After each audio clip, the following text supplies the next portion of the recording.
Section 4 of How to Win Friends and Influence People is to be a leader. More specifically, changing others without giving offense or causing resentment.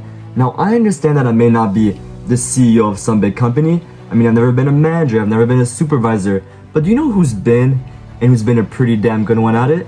Dale Carnegie, the author of this book.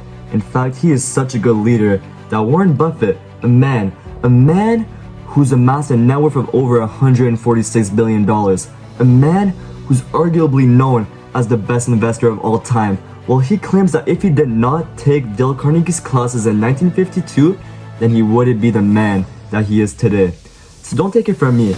Take it from the man who sold over 30 million copies. Take it from the man whose teachings are taught in over 80 different countries and in over 30 different languages, 88 years after this book has been published. This is the man we're talking about today, and this is the man that I'm teaching you about today, his teachings. So let's get straight to principle number 1. Principle number 1, begin with praise and honest appreciation.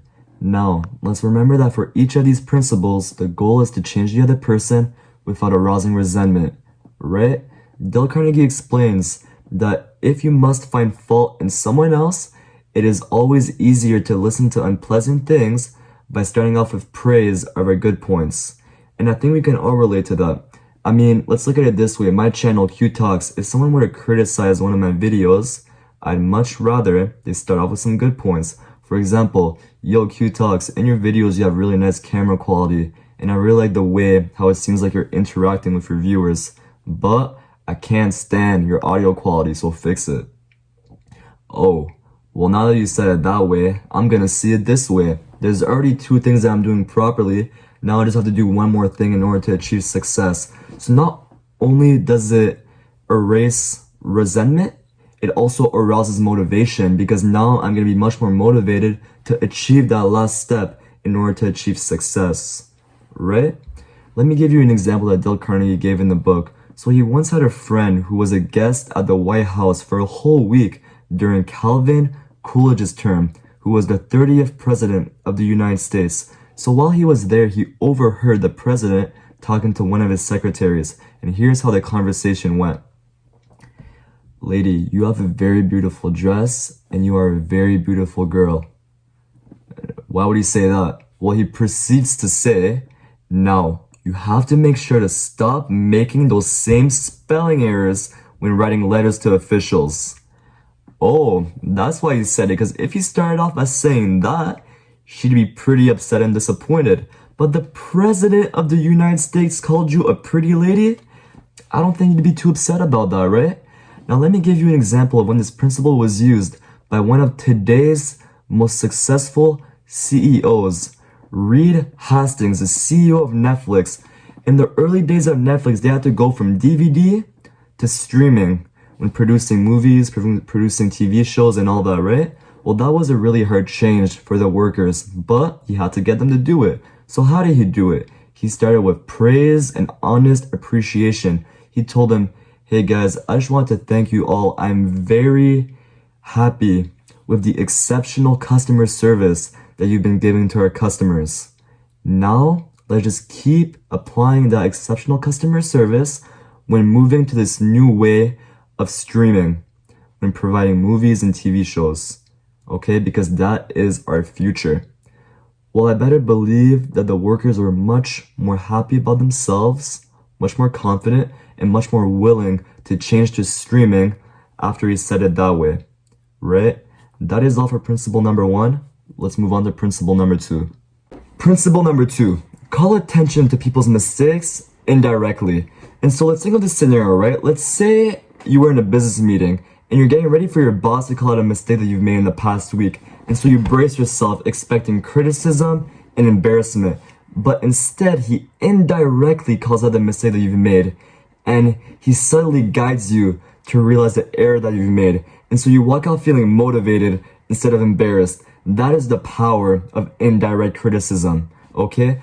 Let me give you an example, a real life example. Charles Schwab, a man who was known to have made the 2nd largest steel company in the United States. Well, one day, he was walking up to one of his steel making factories and he saw a group of men that were smoking under a sign that said, "No smoking." And so what did he do? He walks up to them, hands each of them a cigar, and tells them, "Hey fellas, I'd appreciate it if you'd go and smoke these over there."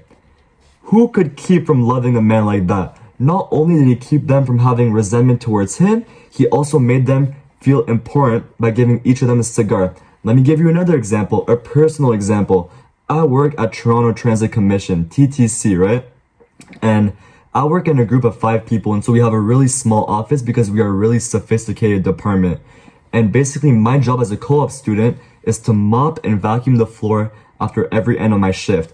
But in 1 week we were really busy with work, and so I didn't get to vacuum. I still mopped, but I didn't vacuum. But my manager realized, and so what did he do? He didn't call me out in front of everyone else. He didn't criticize me, he didn't condemn me, he didn't complain about me. He simply picked up the vacuum and vacuumed the floor himself to let me know that I should be doing it. And so when I saw that, I told myself, no matter how busy we are tomorrow, I'm gonna vacuum the floor. It made me motivated to vacuum the floor, okay? And calling attention to people's mistakes indirectly is essential to be a good leader.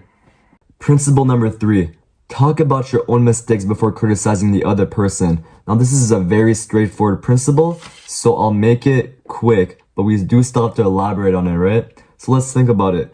When you admit to your own mistakes when criticizing someone else, doesn't it make you come off as much less superior to the other person?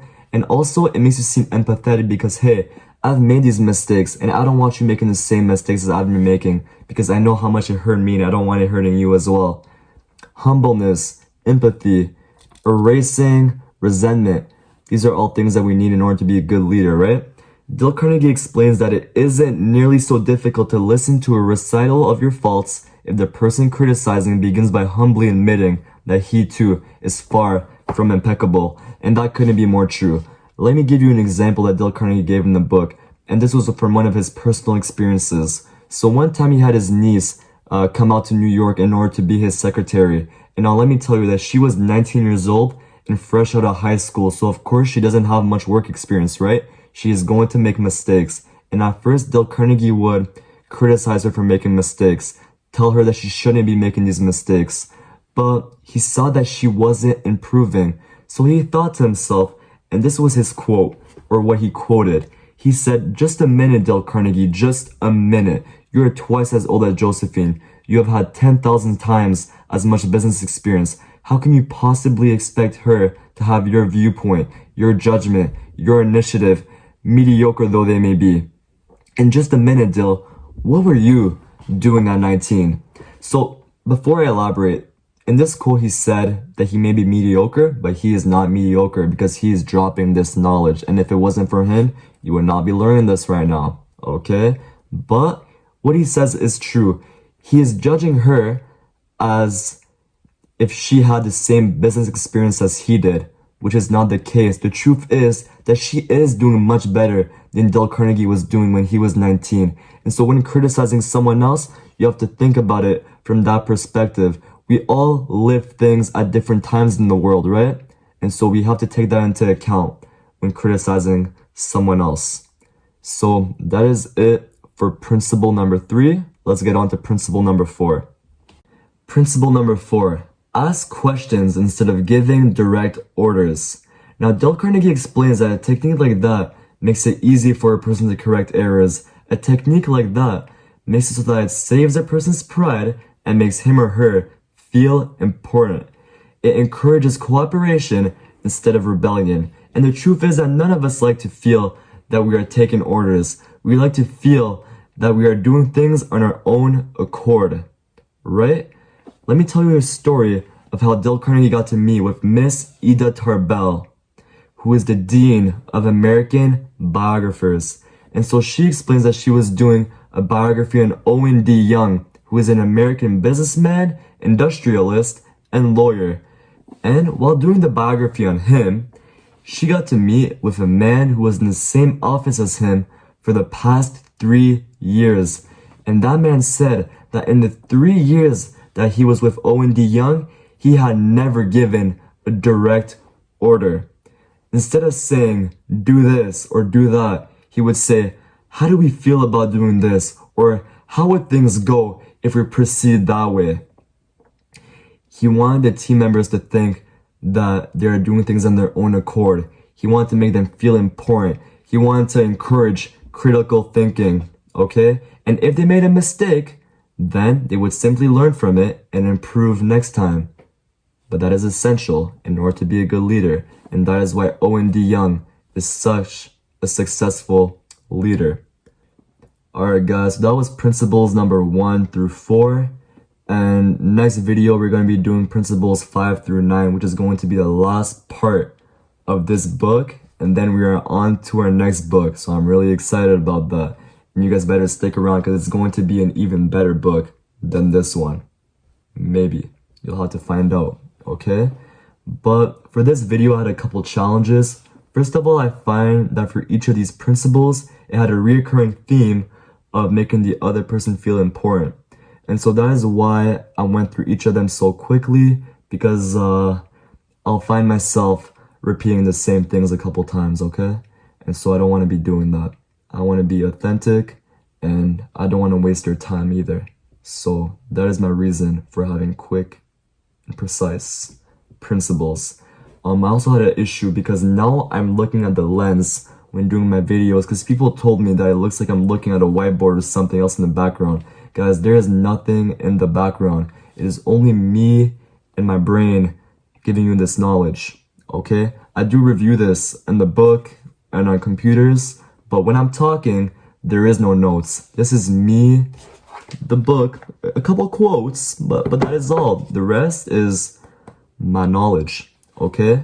So yeah, that is all for this video. I hope you guys have a good night or a good day or a good time doing whatever you're doing. And I hope you're back for next week for my next video.